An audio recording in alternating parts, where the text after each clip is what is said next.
Hey, what's up, everybody? Corey here again. Thought we'd talk about something new today. We've spent a lot of time focusing on guitar players who are underappreciated.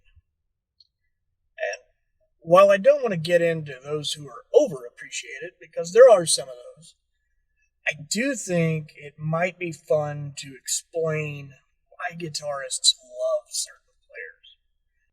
So, what we're going to do now is talk about why so many guitarists love Eric Clapton.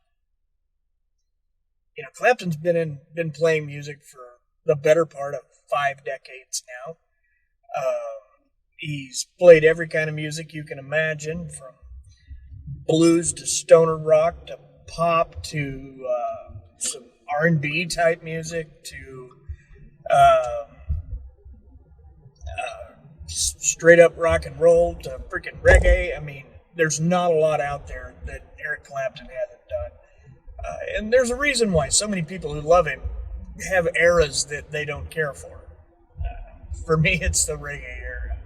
461 Ocean Boulevard, that period, didn't do much for me. But everybody's got their favorite eras, things like that. But why do guitarists love Eric Clapton so much? When Clapton came on the stage, he was a little bit of a different animal. But coming on at the time when there were a lot of different animals coming out, we're in the age of early Jimmy Page, early Jeff Beck, not almost Jimi Hendrix. Jimmy was around, but not the Jimi Hendrix experience yet. When you think of, we're starting with John Mayall and the Blues Breakers, that era, before moving on to Cream and Blind Faith. Cream is where Eric Clapton gained his real footing as a powerhouse of the guitar to the world. The Blues Breakers were big in the UK, parts of Europe, but as far as the American breakout, that comes with Cream. And it was some very unique playing. He, Ginger Baker, and Jack had such an odd sound together. They would fiddle around with time signatures, upbeats and downbeats. There was a lot of strangeness that was kind of new to rock and roll at the time. Coming around with the stoner rock kind of stuff of that era, psychedelic rock, I guess you'd say. And when something new starts happening, people tend to grab onto that. They grab on and think of that as just being so out of the box, so different. And at the time, that was Eric Clapton. At the time, that was Eric Clapton. Nowadays, though, it's thought about a lot differently. We think of, I think of Eric Clapton as slow hand, a guy who didn't need to play 1,000 miles an hour to make a point with a song or with a solo or a lick. And it's something that I've always really admired about him. If you listen to 24 Nights, his double live album that was recorded over 24 nights at the Royal Albert Hall in London, that is slow hand doing slow hand things. The solos are beautiful. They're powerful. They're not in any way shreddy. That's the era where his blues influence really starts to push back through, and you start to notice it. Songs like Old Love, Rollin' and Tumblin' on there, those really kind of are foreshadowing what the remainder of Clapton's career is going to be in a few years. And one thing, though, that I admire a lot about him is not just that, but his diversity as a player.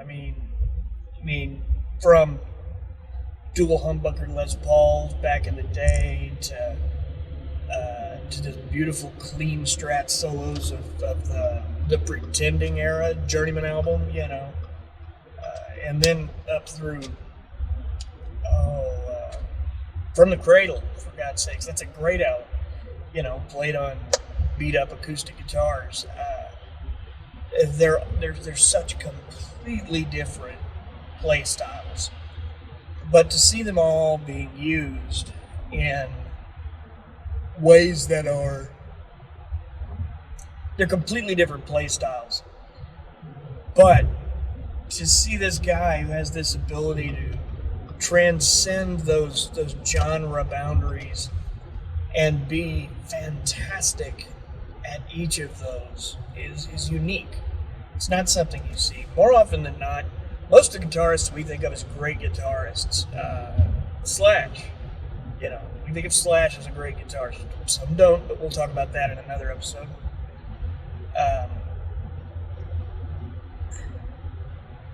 He does one thing really well. He's got his style of music, and in that style of music, he is badass. But outside of that, you don't really hear him, or haven't heard him much, frankly. So that's something Clapton does that really set him apart from others, in my opinion. For me, I grew up with Clapton kind of fed into my veins. My dad was a, child of the mid-50s who came of age in the late 60s in the Clapton is God time, and I would argue still believes that well into his 60s.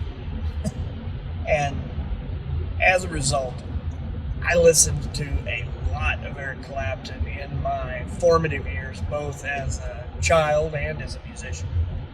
So I always had a lot of admiration for him.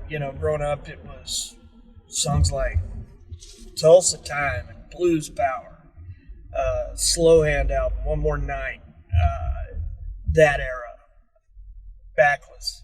There were a bunch that I remember finding in my dad's record collection, and Dad would, whatever the new album was what we'd play in the car most of the time.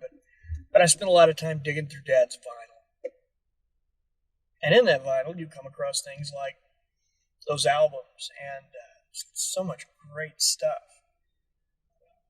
Not to mention the fact that Derek and the Dominoes, the power of the song Layla is unreal.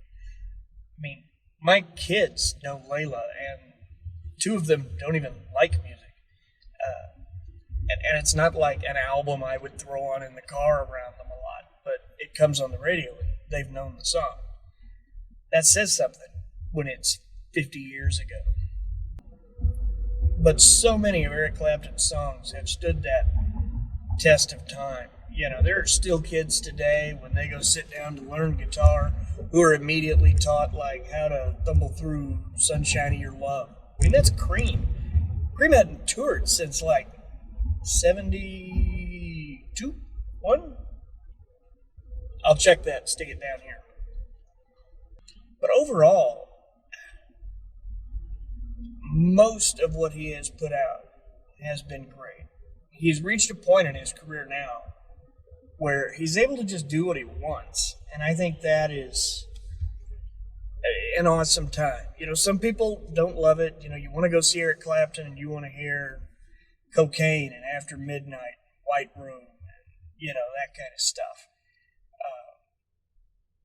And you might still catch some of that, depending on when you catch him, where you catch him, what he's out touring for.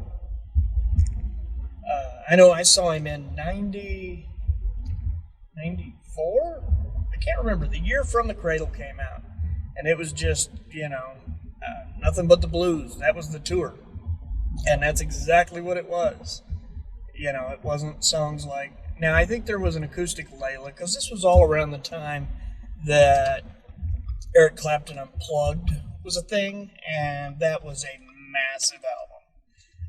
The truth is, I think that's maybe what convinced him that he could do the blues thing and still sell records. Unplugged was great. In all of this, I've never mentioned Tears in Heaven. You want to talk about a song that everyone just knows?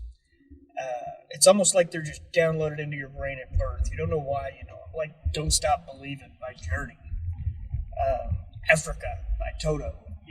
Everybody knows them. You don't even know why, whether it's commercials or TV shows or YouTube videos or what. Even people who didn't grow up on Eric Clapton music know a handful of Eric Clapton songs. And I still think to this day that his style, especially his style of the late 70s through the mid 80s, continues to inspire young players to want to pick up a guitar. For guitarists, Eric Clapton represented something different. He represented stepping out of the box. Now, it's hard to picture that when you think of the 80s forward, but early Clapton was an out-of-the-box dude. And that's where you see things like graffiti with Clapton is God, things like that. I mean, those are to an entire generation of guitarists.